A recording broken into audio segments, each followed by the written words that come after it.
Merci de me recevoir. Le focus, c'est vraiment inter. J'ai eu un mandat clair de ma coordonnatrice. François, il faut que tu viennes présenter Inter. Il faut que les gens connaissent comment ça se passe. J'ai la chance de travailler avec Catherine depuis combien de temps? 2018? 2017. 17? C'est quand même un bon bout de temps. Fait on a mis en place Inter. En fait, on a essayé en 2009 la première fois. Puis ça a passé seulement qu'en 2011. C'est à l'époque où les FRQ étaient divisés en trois sous-disciplines. Et puis, Inter, c'est un réseau interdisciplinaire, intersectoriel. Fait qu'on arrivait dans un moment où ils n'étaient pas habitués de travailler ensemble. Fait qu'on n'avait pas réussi à passer la première fois, mais ils nous ont encouragés fortement de réappliquer en 2011 parce qu'ils savaient là, que les trois fonds allaient être regroupés et qu'il y avait une ouverture à ça. Donc, Inter, ça veut dire Ingénierie de technologie interactive en réadaptation. J'ai décidé de commencer par une diapo qui vous permet d'avoir en une seule diapo le contenu de la présentation. Fait que si vous êtes trop occupé à manger, vous vous occupez de celle-là. Puis il va en avoir une à la fin aussi pour récapituler. Mais, donc, c'est une diapo QQO QCCP. Ça, c'est le quoi, qui, quand, quoi, qui, où, quand, comment, combien et pourquoi. Donc, c'est quoi Inter? Inter, c'est un regroupement stratégique financé par la FRQMT qui vise du financement d'infrastructures. Donc, c'est une subvention d'opération, mais pour de l'infrastructure. Ce n'est pas comme un projet de recherche. L'infrastructure matérielle et humaine. C'est souvent, ça sert dans les regroupements plus disciplinaires, là, dans la FRQNT, à financer le personnel de salle blanche, par exemple, ou de gros laboratoires. Puis, dans les faits, c'est pour soutenir un cadre de formation. Qui est dans Inter? Présentement, la composition, c'est 38 professeurs, professeurs qui sont rattachés à des départements de sciences naturelles et génie. Puis je fais cette précision-là parce que maintenant, tu peux être en sciences naturelles et génie au niveau de ton département et faire de la recherche plus clinique, là, mais la division, là, quand on regarde où résident les chercheurs, il y en a 38 en sciences naturelles et génie, 65 en santé, 6 en société et culture. Ou c'est 11 universités, on les avait sur la diapo originale en haut. On ne peut pas avoir de lien avec des centres de recherche clinique, c'est vraiment les universités. On parle du FRQ, NT, là, donc c'est ça, eux autres, leur territoire. J'avais dit que c'était depuis 2011, notre renouvellement est pour 2026. Comment on fonctionne? Vous allez entendre parler d'un mandat pour aller chercher un financement pour une équipe, pour un projet particulier. Vous allez entendre parler d'écoles d'été. On organise des écoles d'été depuis 2015. Des démos techno. On fait des démonstrations technologiques dans des conférences, souvent des journées scientifiques conférences qu'on organise avec le repas.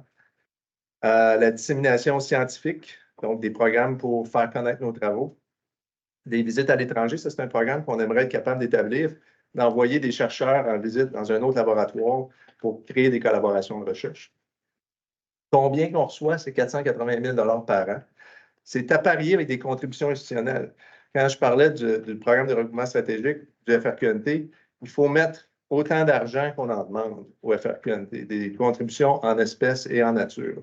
Ça fait partie du modèle, ça fait partie de l'évaluation. Si on n'a pas assez de contributions institutionnelles, on ne peut pas aller demander autant. Donc, ça fait partie de la game. Et puis, pourquoi on fait ça? C'est qu'on veut être capable de développer des nouvelles technos de pointe pour la réadaptation puis l'avancement scientifique NT plus santé, société, culture. Puis je parle d'avancement scientifique parce que il ne suffit pas d'avoir une techno dans le sens que j'ai un iPad dans mon projet de recherche, c'est de la techno. On veut développer la techno, donc faire avancer la recherche en NT, puis l'amener dans le secteur de la réadaptation. C'est là que se joue la distinction. Si là, vous pouvez commencer à manger, là, je vais rentrer dans plein de détails, c'est moins intéressant, mais non, mais concrètement, si on résume, quand on regarde notre demande de subvention inter, notre mission, c'est de faire un pôle d'excellence. C'est tous les regroupements stratégiques, c'est ça le but. Dans notre cas intersectoriel, il n'y en a seulement que 2 regroupements qui sont pas génie seulement, ou sciences naturelles et génie. Il y en a un autre en neurosciences, puis le nôtre. En recherche interdisciplinaire, sur les technologies interactives en réadaptation. Je t'aurais dit peut-être un 3e, mais je pense qu'il y en a un au niveau agricole, le recommandation, mais en tout cas, à l'époque, en 2011, on brisait des barrières. Puis, j'ai déjà parlé que c'était pour le soutien d'infrastructures humaines et matérielles. Donc, humaines, là, c'est nos ressources. Puis, ça donne que dans les 11 universités, on a des ressources en sciences naturelles et génie qu'on peut mettre à la disposition des autres universités. Fait que ça, c'est un avantage de faire le partage des connaissances. Puis ici, à Sherbrooke, on a plusieurs projets où les autres universités peuvent bénéficier de nos expertises. Donc, c'est en conception, prototypage technologique, grande catégorie, l'évaluation dans la pratique de soins et le transfert des technologies innovantes en santé. Dans le fond, vous remarquez là, les trois, sciences naturelles et génie, santé, société et culture, là, dans nos objectifs. Si j'avais à faire un diagramme de Venn pour être un peu plus génie ou mathématique, je vous montrerais ça comme ça, là, où on voit qu'on recoupe les champs, les autres champs disciplinaires, que ce soit en société et culture sur le management de l'innovation et l'éthique technologique, au niveau de la santé, au niveau du développement technologique et au niveau des prototypes fonctionnels qui se trouvent à l'intersection là, des trois.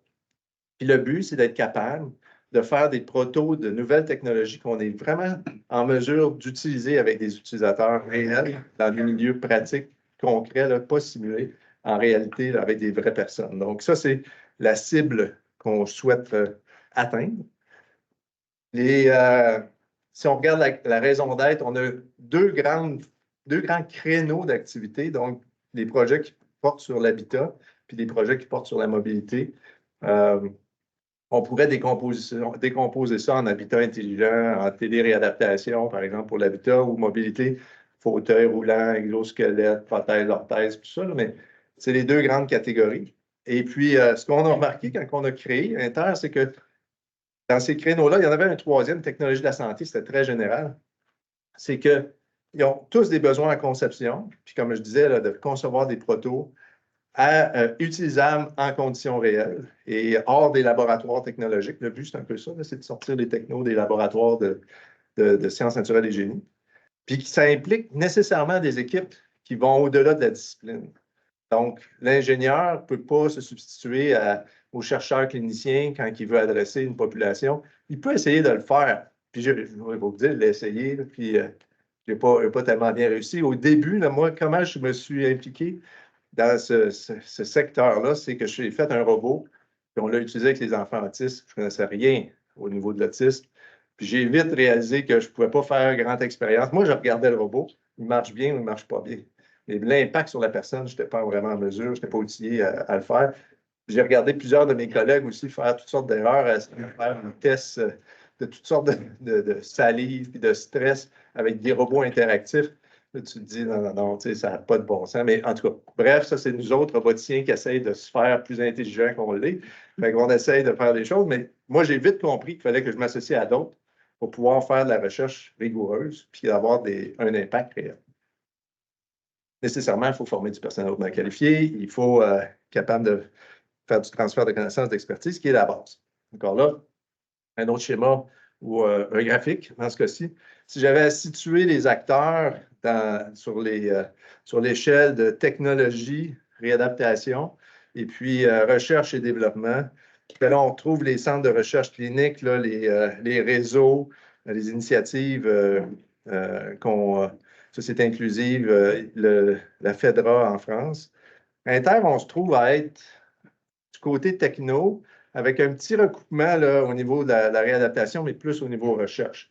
Notre objectif, ce n'est pas de faire de la commercialisation de technologie. Même si on fait des prototypes qu'on veut utiliser en monde réel, on n'est pas en mode commercialisation. Les medtech de ce monde, Sage Innovation, cherchent à faire plus de liens à ce niveau-là. AgeWell s'est positionné au centre dans ses objectifs. Ça vous situe un peu Inter dans l'échiquier des initiatives. Si on regarde notre programmation scientifique, on l'a décomposé en deux axes avec chacun deux thèmes. Donc, conception et prototypage, donc la partie où on conçoit les dispositifs, que ce soit au niveau du traitement d'information, plus l'informatique, ou les dispositifs et systèmes, les protos qu'on réalise concrètement. Et puis, la partie évaluation et transfert, donc l'évaluation en milieu de vie, et puis l'identification, puis le transfert de l'information ou des connaissances donc la partie plus société et culture, on peut dire, qui font partie du réseau. La stratégie de développement, elle se résume avec cette figure-là. Ce qu'on souhaite, c'est d'être capable de faire des protos. Donc, puis une fois avec les protos réalisés, qu'on les teste en milieu clinique, et puis qu'on boucle, qu'on recommence. Puis qu'on puisse faire ça de façon itérative et incrémentale, parce qu'on apprend en fonction des protos qu'on a mis dans les mains des utilisateurs, on apprend qu'est-ce qu'il faut améliorer, puis on raffine nos choses. Ce qu'il faut comprendre là-dedans, c'est qu'il n'y a pas l'échelle temps. Et puis, en soi, si on prend juste une boucle du côté si on prend la boucle à gauche, c'est souvent la boucle qu'on suit en sciences naturelles et génie. Ça prend un certain temps à faire ça. Puis les chercheurs au niveau clinique ne peuvent peut-être pas comprendre que ça prend un certain temps parce qu'ils ne savent pas vraiment qu'est-ce que ça implique. Fait que dans les équipes intersectorielles, on a toujours une petite frustration d'un bord et de l'autre. Dans le sens que nous autres, on fait les protos, puis là, on dit, ça ne sera pas long de faire les études cliniques. Ça va être facile. Non, 6 mois, avec ça, là, tu sais, là. Puis vice-versa, dans le sens que, ben oui, mais ça prend donc bien du temps à faire ton proto, là, puis ça marche toujours pas, là, tu sais, là, ça va-tu marcher? Fait que c'est ça. C'est ce qu'on fait, on suppose que ça va se faire rapidement. Fait que dans l'établissement des collaborations, il faut que les gens acceptent de se faire confiance, puis acceptent qu'il y a un temps à faire les choses, puis ça se peut que ça ne marche pas du premier coup.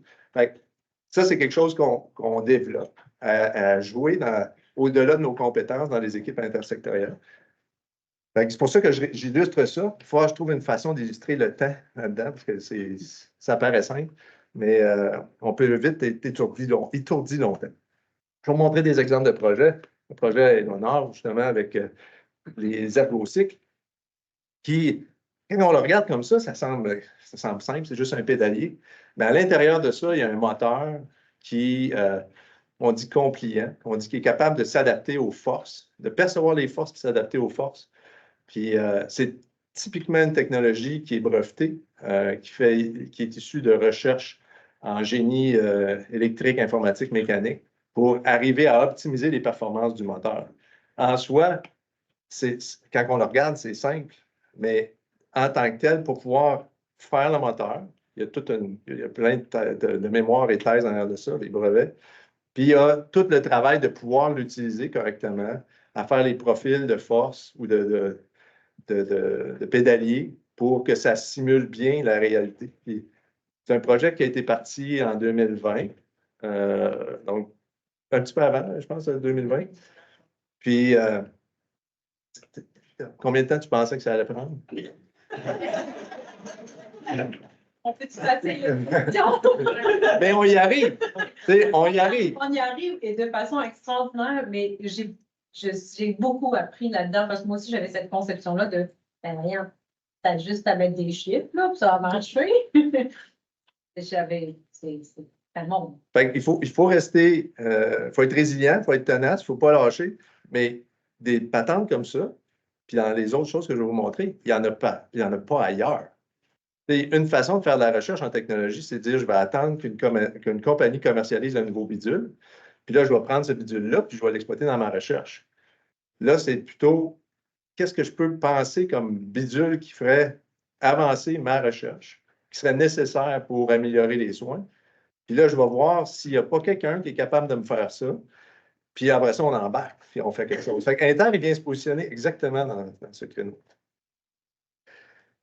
Système d'assistance à l'écriture, ça, c'est un projet qui est à l'Université Laval, un ingénieur mécanique avec une chercheuse clinicienne qui vient regarder comment, avec des mécanismes ici simples, passifs, dans le sens qu'il n'y a pas un moteur, on peut aider une personne, un enfant dans ce cas-ci, à dessiner ou à manger même.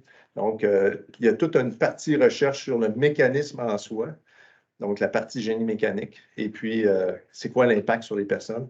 Une équipe à l'Université Laval qui est très, très active, puis un beau lien avec l'équipe de chercheurs cliniques à plusieurs égards dans plusieurs projets. Un autre projet qui est issu de travaux en robotique, où là, on développe faire des robots interactifs, on place plusieurs microphones. On est capable de localiser les sons, les suivre et les séparer. Un peu ce que l'oreille humaine est capable de faire. Si on met juste un microphone et tout le monde parle en même temps, là, le robot, où le dispositif il n'est pas capable de discerner vraiment qu'est-ce qui se passe. Puis là, ben, on a de la misère à faire de la reconnaissance de parole, des choses comme ça. Bien, ça, c'est des travaux qui ont débuté en 2003, où là, on a développé des matrices de microphones, donc avec plusieurs micros. On est capable de localiser les sons. Donc, on va entendre jusqu'à 4 sources en même temps. Puis on va être capable de savoir ils sont où dans l'espace. Puis, on est capable d'isoler les sources. Donc, capable d'entendre aux endroits bien spécifiques, puis faire un rehaussement du signal en tant que tel. Et ça, c'est la belle recherche en sciences naturelles et génie.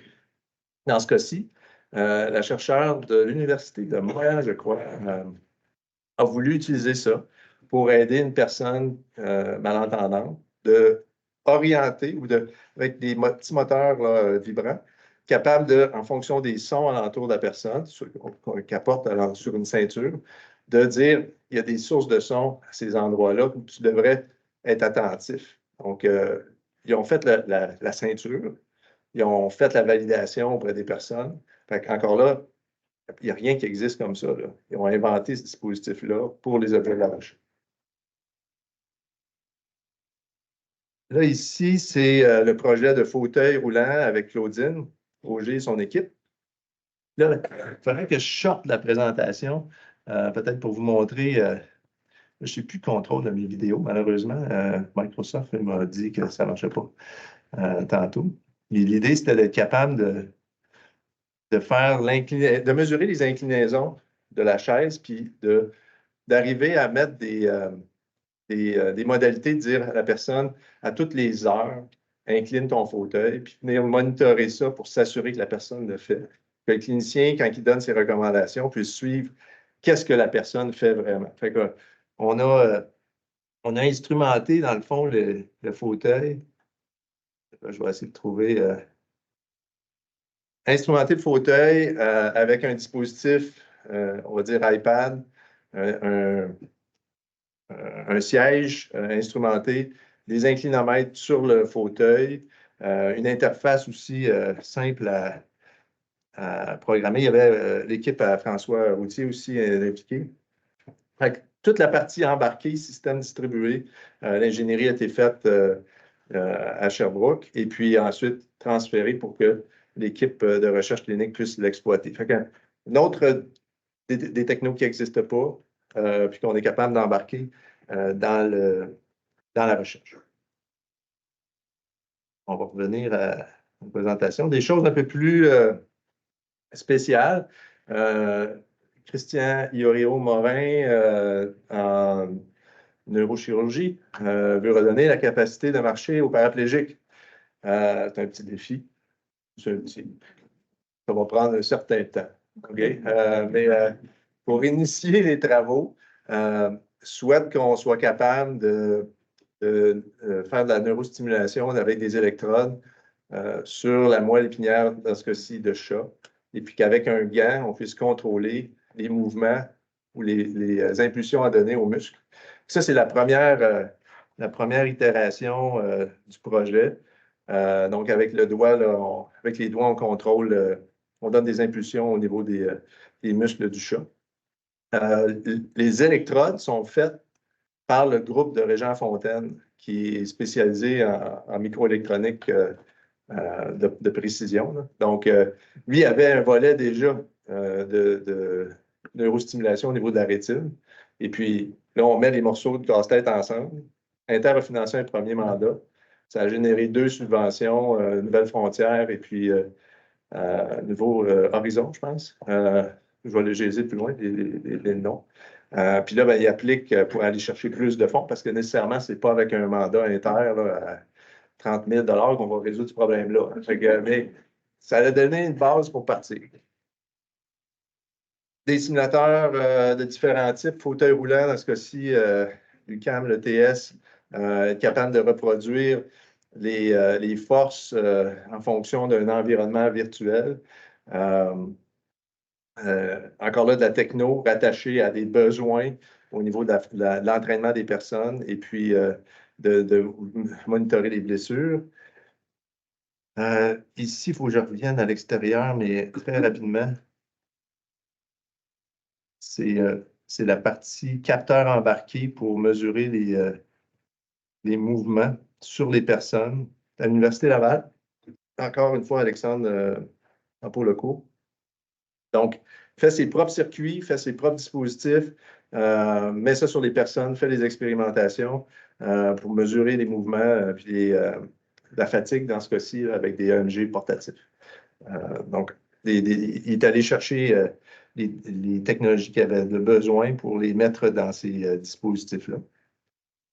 Des choses plus locales, ici, Mapit avec Manon. Ça, c'est typiquement un environnement. Manon, c'est fait une super vidéo qui introduit tout ça.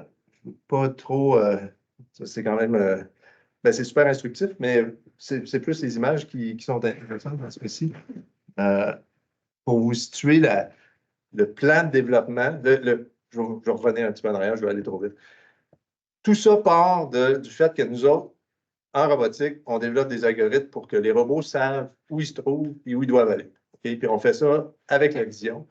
Avec la caméra, on prend des images, puis éventuellement, quand on remarque qu'on a déjà passé par le même endroit, on dit OK, on sait où on est, puis là, on calibre le robot. Puis à partir de ça, ben, le robot est capable de savoir où il se trouve puis où il doit aller. On a inventé un mécanisme pour permettre de faire ça, peu importe la quantité d'images. On prend un principe, c'est super le fun. On prend un principe qui est similaire à la mémoire humaine, une mémoire à long terme, une mémoire à court terme, transfert en mémoire à long terme, des images qui sont peu représentatives. C'est super le fun. Moi je tripe. C'est ça. Puis on fait ça pour que les robots soient performants, puis qu'ils puissent avoir une certaine forme d'intelligence. Montre ça à des ergothérapeutes. Puis, on avait un projet avec AgeWell. Là, il disait, hey, ça pourrait servir, ça, pour l'évaluation de domicile. Moi, je n'ai aucune idée c'est quoi l'évaluation de domicile. Eux autres, ils ont besoin de prendre des mesures, hauteur de toilette, longueur de porte, tout ça, là, pour savoir comment ils font l'adaptation du domicile quand tu retournes. Tu as besoin d'avoir des dispositifs pour tester. Là, elle dit, on serait-tu capable de mettre ça sur un téléphone?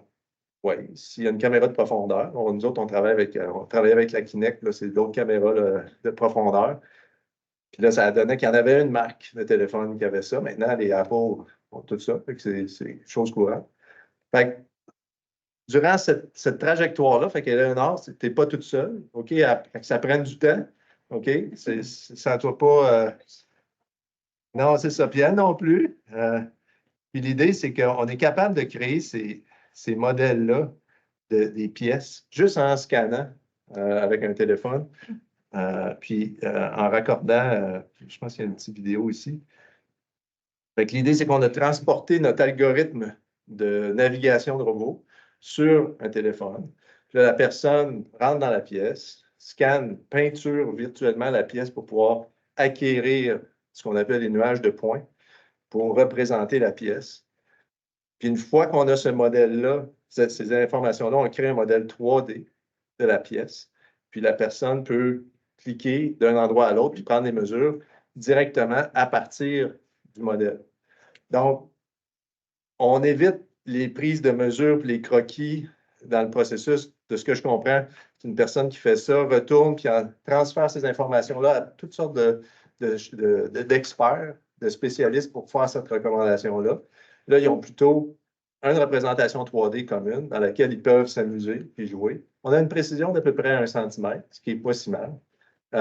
Puis, Manon, elle l'inclut dans sa formation, donc un cours, je ne sais pas exactement lequel, mais je pense que la vidéo est pour ça, pour déjà sensibiliser les étudiants en ergo que ça peut servir, ces choses-là, puis comment on fait l'évaluation du domicile. Fait que ça, c'est quelque chose qui est un side effect qu'on n'avait pas prévu initialement. Fait qu'il y en a des choses comme ça. Puis c'est un début d'Inter de pouvoir faire connaître ce qui se cache dans les laboratoires pour que des idées comme ça émergent. Je dirais, je pourrais m'en servir, moi, de ça. Puis au niveau sciences et génie, on fait de la belle recherche, on publie, on forme des étudiants gradués. Mais si en plus, ça peut servir en pratique, c'est super fun. Des travaux en environnement intelligent, surveillance à distance, des activités de la vie quotidienne. Il y a quand même plusieurs chercheurs dans l'Inter qui font ce genre de choses-là. Nathalie Bière avec l'équipe du CAC, entre autres. Il y a le Domus à Sherbrooke que vous connaissez. Ça, c'est des exemples où là, on cherche à partir de capteurs de reconnaître les activités de la vie courante des gens, puis fournir une assistance, que ce soit cognitive ou autre. OpenTerra, que je crois maintenant que vous connaissez de mieux en mieux, qui est un mandat structurant à l'intérieur d'Inter. On s'est rendu compte que quand je parlais des besoins communs entre les équipes de recherche, avoir une capacité de prendre des données à distance, de faire de la vidéoconférence, que ce soit audio, vidéo, en transmission de données ou des données cliniques, ben c'est partagé par plusieurs. Donc, à travers le financement d'Inter, ça l'assure d'avoir une base financière commune pour des ressources qui permettent de maintenir ça. Et puis de ça, ensuite, on peut aller plus loin dans des projets plus spécifiques. Fait qu'Inter a soutenu OpenTerra depuis tout début, puis continue à le faire. Puis le but, c'est qu'à travers ça, les chercheurs puissent se rejoindre avec des besoins qui sont similaires, puis qui peuvent être partagés à d'autres. Avec les mandats qui sont développés plus spécifiquement sur des applications d'OpenTerra, c'est aussi rendu, c'est partagé aux autres chercheurs. Fait que ça, c'est un exemple de visioconférence où là, on est capable de prendre une image pour prendre des mesures. Simon est ici, là, il pourrait prendre la parole puis parler du système.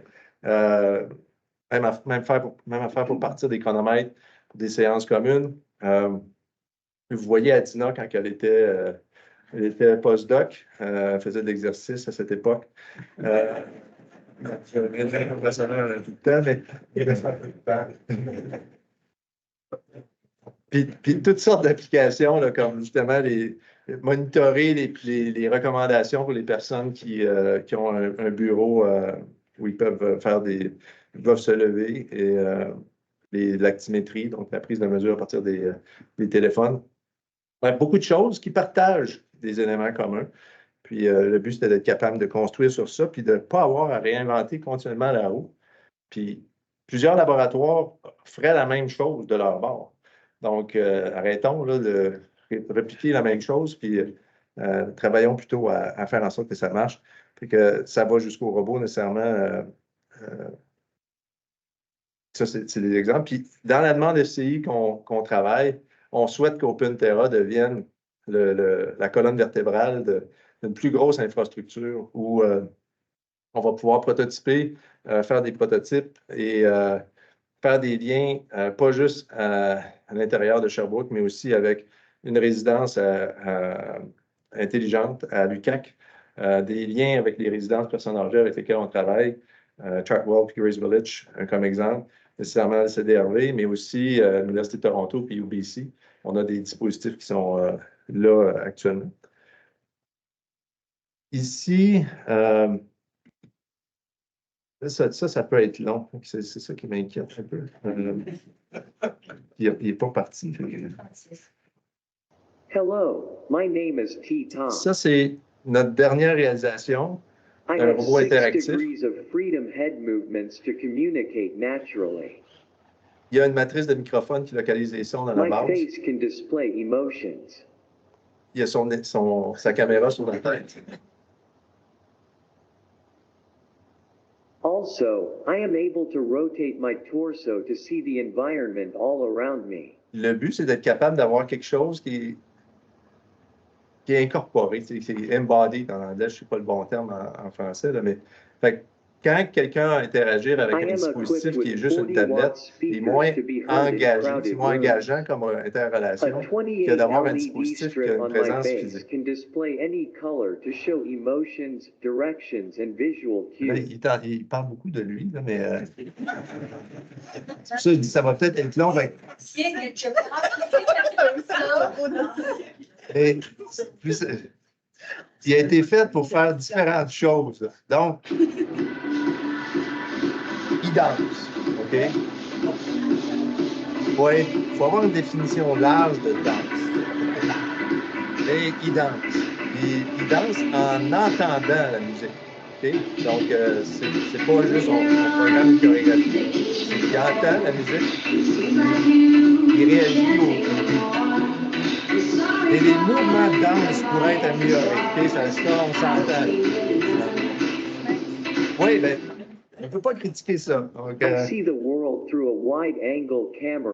là, c'est très technique. Fait que nécessairement, on peut y parler. Hi, Tita. Euh, My name is Mark. Ça vous How donne, are you? My name is Mark. on va vous donner une petite idée de I qu'est-ce listen que to ça people fait with a comme le 16 traitement audio. microphone array for sound source localization, tracking and On peut changer la separation. voix, on peut changer le Hi, visage, on peut Tita. faire... My name is Mark. How are you doing? Ça, on voit, on entend l'écho, il y a Hi, d'autres Tita. mots.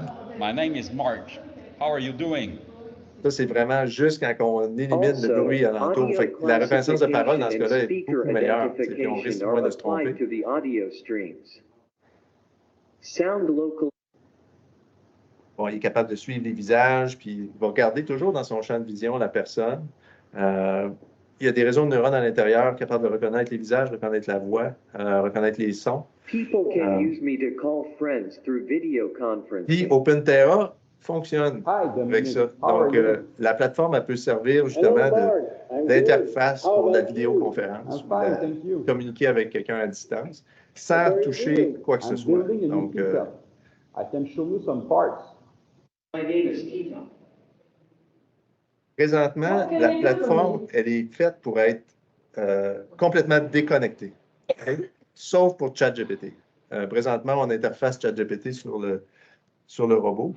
Avec ChatGPT, présentement, on a le lien externe, mais il y a des choses qui se font pour qu'on puisse le faire localement. Parce que le but, c'est d'être capable d'utiliser une plateforme comme ça en clinique, même en milieu hospitalier. On n'a pas à se soucier de l'information qui s'en va. Là, présentement, avec Mélanie, on travaille à faire un déploiement en résidence pour personnes âgées. On va faire avec Marika. Les enjeux de confidentialité vont plus loin que juste la transmission de données. Ce dispositif-là, il enregistre tout. Vision, tout ce qu'il voit, tout ce qu'il entend. Donc, ce qui peut se passer dans une chambre d'hôpital, il peut tout voir, puis tout entendre, les interactions même avec les médecins, les infirmières. Fait que là, on ne va pas là, mais il va y avoir tous les enjeux légaux qui sont rattachés à ça. Puis l'avantage d'être local, c'est qu'au moins, c'est limité au dispositif et non storé à quelque part. Mais ça reste que s'il entend tout, puis qu'il y a des conversations qui sont sensibles, ben jusqu'où on peut aller. Fait qu'il y a des gens à la faculté de droit, Charles-Étienne, Mélanie, qui travaillent sur ces aspects-là au niveau de la réglementation. Parce que ça peut devenir un outil bien utile, mais il y a aussi des côtés qui peuvent être plus sensibles. Hey, celle-là, ça va mieux que je mette là pour faire peur. Comment ça marche? Comment on fait affaire avec Inter? Ça consiste à écrire des mandats. Puis des mandats, c'est une petite description qui implique des objectifs qu'on pourrait dire SMART. Inter, il finance l'atteinte d'un objectif, un besoin. On veut faire, on part de tel endroit, on va aller à tel endroit, on veut faire telle chose. Puis, on a besoin de X, Y, Z, en ressources, en personnes, en matériel, en professionnel de recherche. Fait on a toutes les descriptions des mandats. Ça, c'est des exemples que j'avais à proximité. Où là, on vient d'écrire l'équipe de recherche et les thématiques, puis les objectifs, puis le budget, puis les livrables, ces choses-là. Fait que c'est pas trop complexe à faire. Dans les autres activités, on avait parlé des écoles d'été intersectorielles. Ça, c'est la liste des écoles d'été qu'on a faites jusqu'à maintenant. La prochaine mobilité et réalité virtuelle au-delà du réel va se tenir à Marseille. Ça, c'est un essai. On s'en va à l'extérieur, ça coûte un bras.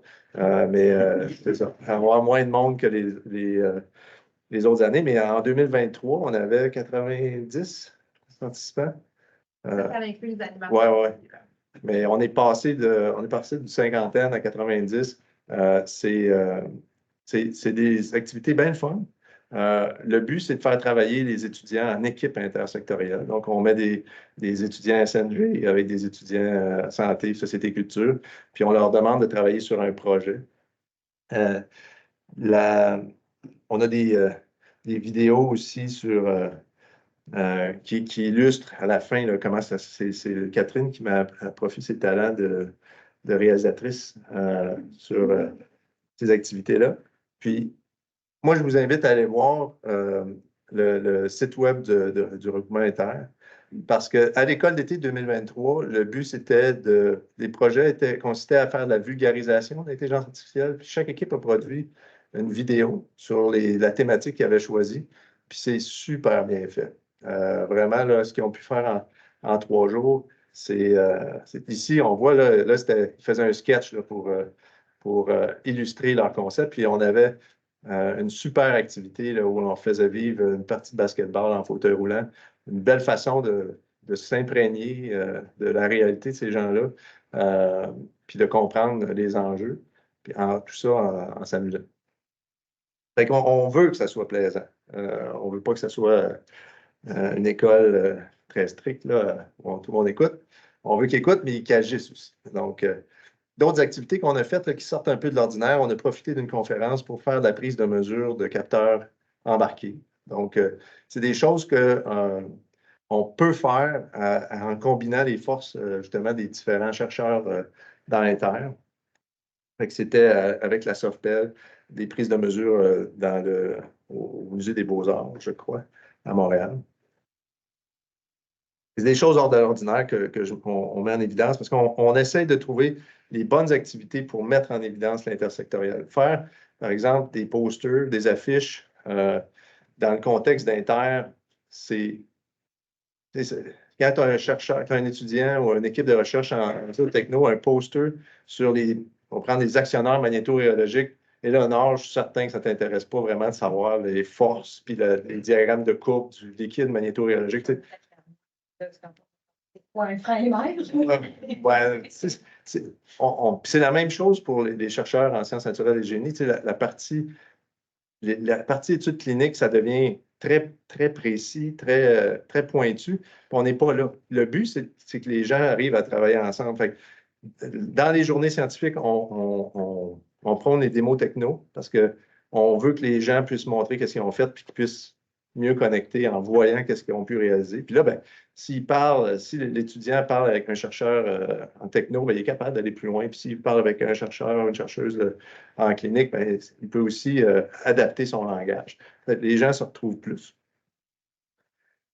Si j'avais à faire une analyse des forces et faiblesses de Inter, la capacité de développement techno de pointe puis le vrai travail d'équipe, pour moi, sont les deux principales forces.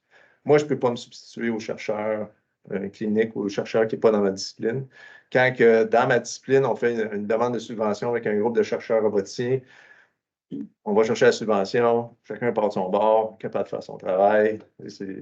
Tandis que quand ça implique des chercheurs d'autres disciplines, il faut vraiment qu'il y ait un travail, sinon on ne livre pas les objectifs. Dans les faiblesses, c'est dû au risque. Ça se peut que ça ne marche pas. Ça se peut que ça prenne du temps. C'est à nos limites de compétences. Il faut accepter de faire confiance à l'autre. Puis dire, OK, il va arriver un jour avec son bidule, puis ça va marcher. Aussi des enjeux d'administration, les parties contributions institutionnelles qui ne sont pas nécessairement toujours compris. C'est quelque chose de très particulier au FRQNT. Dans les opportunités, c'est d'avoir accès à des nouvelles technologies pour la dissémination à haute valeur ajoutée.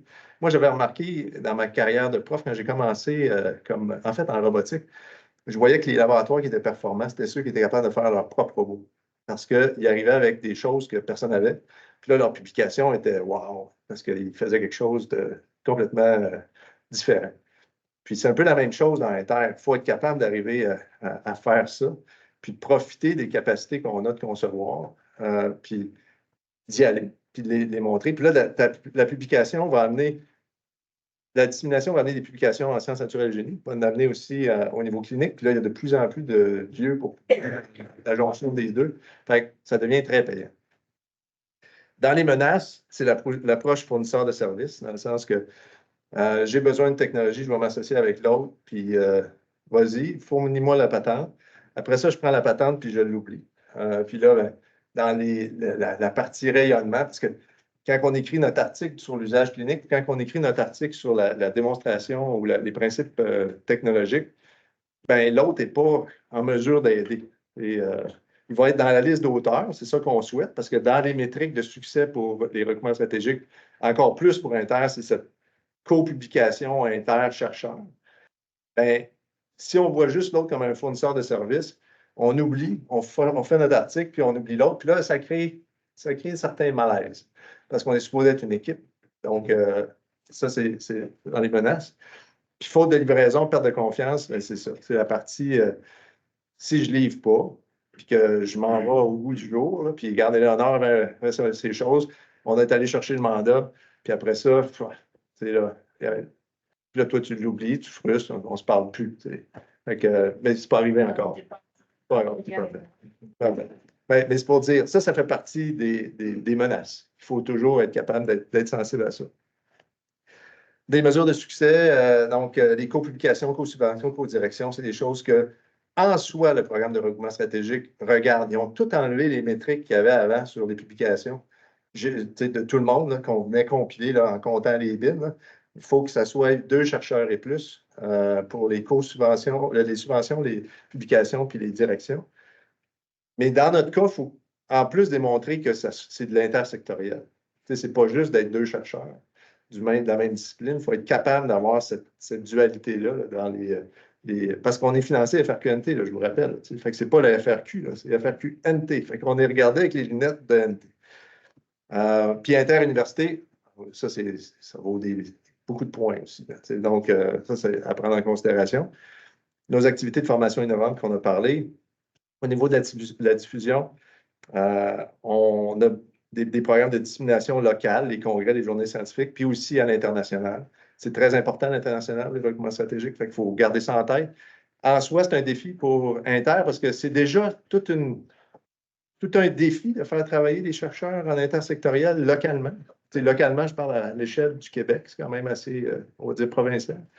Mais en plus de le faire à l'international, ça apporte des dimensions supplémentaires qui ne sont pas nécessairement aussi simples que de dire ben, moi, je suis un roboticien, puis je vais faire une association avec un autre roboticien en France, par exemple. Il y a un peu plus de dynamique à considérer. Puis, c'est pour ça pour l'internationalisation, outre le fait qu'on fait une école d'été, qu'on a des collaborations avec les différents chercheurs, être capable d'amener des chercheurs à aller visiter des laboratoires, puis des collaborations de recherche émergent de ça, 2-3 jours, là, des courts séjours. À mon avis, ça pourrait être profitable. Mais il nous reste à mettre ça en place. Être ou ne pas être pour Inter. Inter, c'est une subvention collective.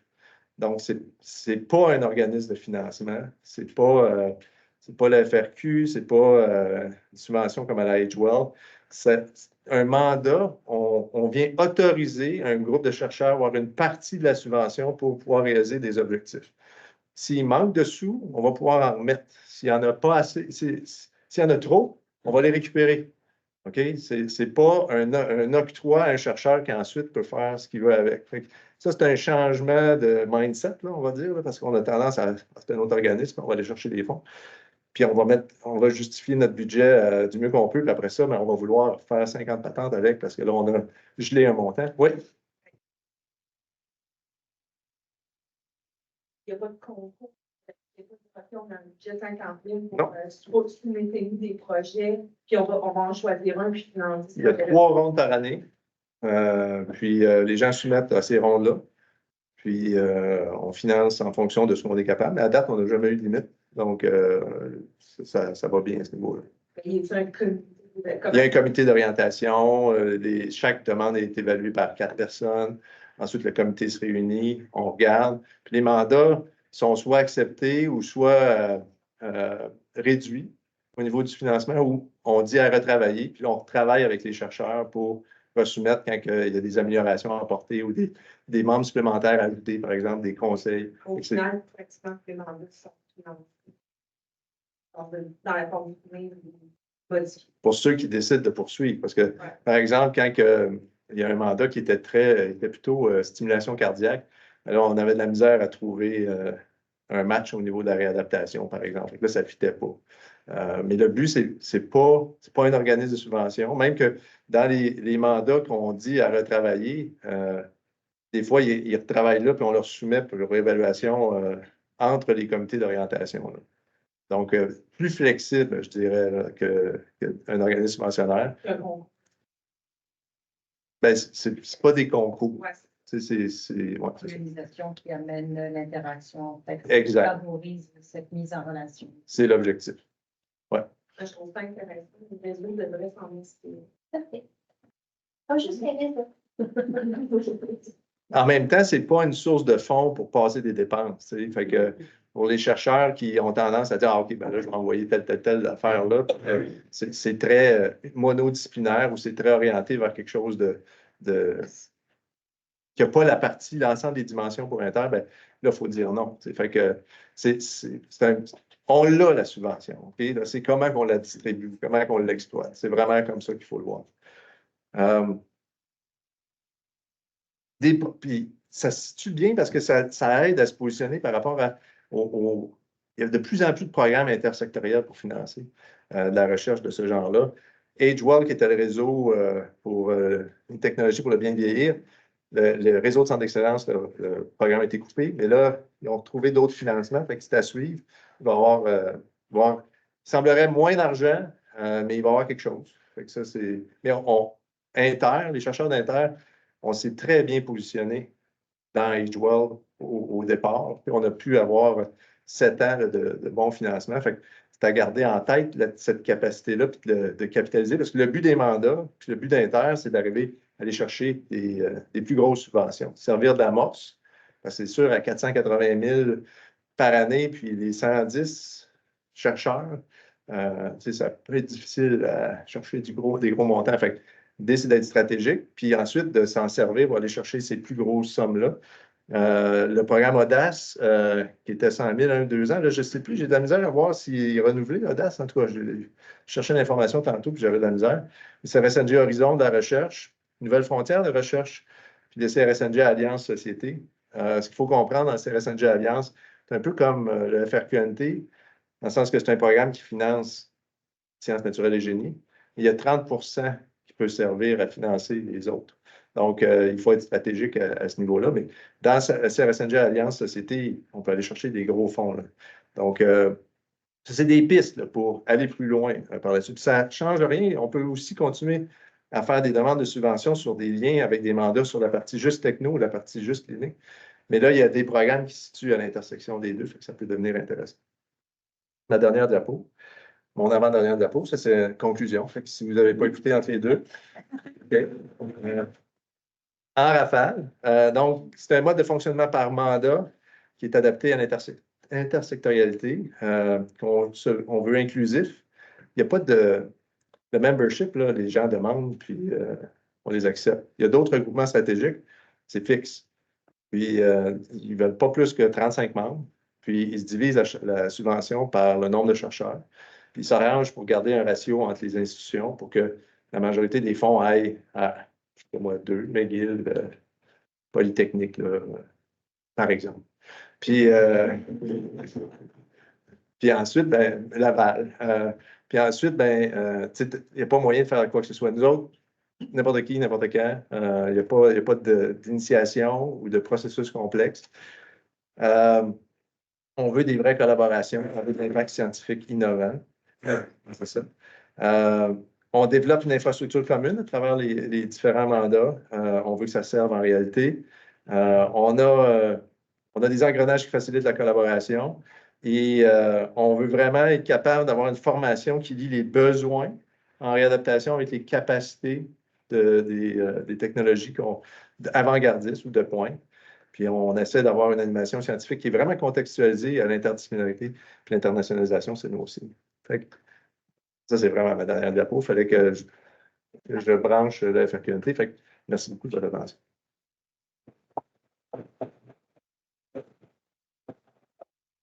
Une question maintenant. Écoute, c'était extraordinaire. On a comme quelques minutes qui restent. Je vous invite en fait peut-être à adresser vos questions à François. C'est exceptionnel. Écoute, ça fait rêver. Moi, ça a changé le cours de ma carrière de te rencontrer puis de travailler avec toi, Karina, Jean-Sébastien. Fait que c'est vraiment, Mathieu, merci de m'avoir initié et de prendre d'avoir la patience. Fait que j'ouvre la salle, puis François, je te gérerai ça, là. Allez-y de toutes vos questions. C'est trop clair, tu vois. Moi, j'ai une petite question pour toi, parce qu'en fait, là, tu as présenté des grandes organisations, organismes pensionnaires, tout ça, mais il y en a beaucoup d'autres. Ah oui. Là. Fait que, Oui. avez-vous une idée de toute la portée que ça peut avoir, ce genre de travaux-là interdisciplinaires en termes, tu sais, de financement, mais aussi de formation? Parce que, tu sais, je veux dire, on est rendu aujourd'hui, Karine et moi, on co-dirige, tu sais, des étudiants, fait que c'est énorme. Tu sais, la niche de ces étudiants-là est extraordinaire, mais est-ce que vous avez une idée de cette portée-là? Non, ben pas vraiment, parce que tu sais, tout ça émerge. Hein? Puis on a vu évoluer les organismes subventionnaires, puis même la mentalité dans les évaluations des demandes de subvention, où ce qu'on doit mettre en valeur, puis au niveau de la formation aussi. Puis c'est le fun parce qu'il y a des progrès. Là. Moi, pour avoir vu Audace, pour avoir été sur les comités consultatifs qui ont mené à Audace, les organismes subventionnaires qui sont sensibles, ils veulent faire quelque chose, mais on voit que les fonds sont quand même pas gros parce qu'ils ne veulent pas enlever les fonds ailleurs. Il faut qu'ils soient en mesure de justifier des nouveaux fonds. Puis la clé en arrière de ça, c'est que pour convaincre le politique, il faut qu'il y ait des éléments qui viennent rejoindre le public. Fait que ça, c'est une belle opportunité parce que dans ces projets qu'on fait, qui travaillent avec des prototypes avec les vraies personnes, bien, le lien avec le public il se fait plus facilement que de dire je travaille sur la molécule X ou sur le dispositif robotique qui invente un nouveau mécanisme, un nouveau programme. Fait que, il faut continuer à alimenter ça, puis ça va aider, je pense, à ce qu'il y ait des fonds plus spécifiques à cette intersection-là. L'autre danger, c'est qu'on veut que nos étudiants deviennent des experts dans tout. Puis ça, pour l'étudiant qui fait, je sais pas, sa maîtrise, son doctorat, puis qui se dit, ben là, moi, il faut que je devienne expert en génie, je me spécialise sur les actionnaires puis le liquide magnétobiologique, mais il faudrait aussi que je sois un expert en recherche clinique, parce que ça n'arrive pas. Là. Le temps là, que je parlais, là, il est là aussi. Fait il faut arriver à qu'il y ait des sensibilisations, de la familiarisation, mais qu'en même temps, ils puissent rester spécialisés dans leur discipline, puis qu'ils apprennent à travailler ensemble. Fait que ces opportunités-là, il faut les créer, puis alimenter l'environnement pour pouvoir le faire. Puis ça, bien, les programmes de formation, notre première tendance, c'est de dire on va faire un programme juste pour ça, mais il ne faut pas que ça devienne contraignant sur la quantité d'informations que l'étudiant doit devenir expert pour pouvoir faire son programme. Fait il faut trouver ces façons-là. Ça pourrait aussi bien être, j'ai vu des choses intéressantes au Royaume-Uni où ils mettent en place des cohortes de 10 10 doctorants, puis ils disent, on l'emmène, moi j'ai regardé plutôt le secteur d'agricole, 10 doctorants en robotique dans le secteur agricole. Puis ce qu'ils font, c'est qu'ils les font travailler, ils sont formés dans le milieu agricole, mais ils sont spécialisés en robotique. Fait qu'ils baignent dedans. Fait on pourrait faire ça en recherche clinique, c'est-à-dire, je prends une cohorte de X étudiants, puis on les finance pour qu'ils fassent de la technologie dans le milieu clinique, supportés ou supervisés par des étudiants, des professeurs en techno, mais co-supervisés avec des professeurs en clinique, mais ils sont dans le milieu. Ce qu'on fait plus ou moins, ou à peu près, là, à travers nos projets, mais qui aurait probablement un impact plus grand. Mais il faut qu'ils restent. Leur discipline, c'est robotique, là, ou la techno. Fait que c'est là qu'ils doivent être experts. Mais s'ils sont dans le milieu, ils vont en prendre un peu plus sur les contraintes du milieu. Ce qui est exceptionnel, je pense que ça offre en fait à cette relève-là, c'est cette sensibilité à la différence de vocabulaire. On en avait parlé avec Alina, puis aussi l'ouverture à cette interdisciplinarité-là qui est extraordinaire. Il n'y a rien en ligne, je voulais juste m'assurer. Est-ce que pas de questions? J'ai vendu. Merci François.